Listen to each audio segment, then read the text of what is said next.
In today's video, I'm going to teach you how to create a waitlist landing page in Shopify. Start by opening your Shopify admin. From the left sidebar, click Apps. If you're taken to the Apps page, click into the Shopify App Store. In the App Store search bar, type Waitlist. From the results, choose the listing called Restock Alert and Waitlist Mini.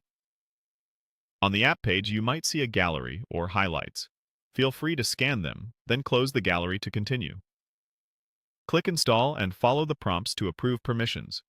Once the app finishes installing, you'll land back in your admin inside the app. If you're asked to confirm a plan, choose the current plan to proceed. Next, look for the setup guide. You'll likely see a progress indicator showing 0 of 2 tasks completed.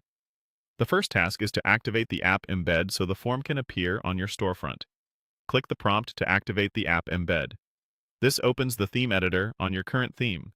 Toggle on the app embed for the waitlist and click Save. Return to the app and confirm you've done it when prompted. With the embed active, you're ready to build your form. Choose Create a waitlist form, then confirm by clicking Create Waitlist Form.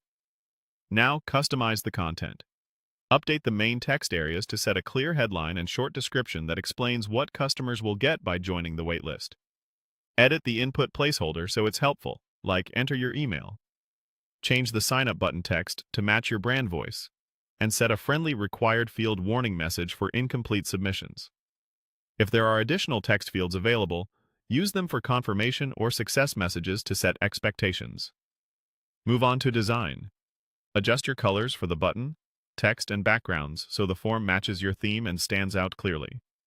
Tweak size settings to make the button and text easy to read on both desktop and mobile. If you want more context from customers, enable. Ask for customer name and ask for customer phone. Then check Buy Buttons Visibility to control whether Add to Cart buttons are hidden when items are unavailable, pushing shoppers toward the waitlist instead. Open Marketing Settings. GDPR to add or adjust consent language. Make sure your opt-in text is clear and meets your regional requirements. Use Preview to see how the form looks on a product page. Try Preview again as you tweak styles, and use the search field to pull up specific products for testing. When everything looks great, your waitlist landing experience is ready to help collect demand before restocks or launches.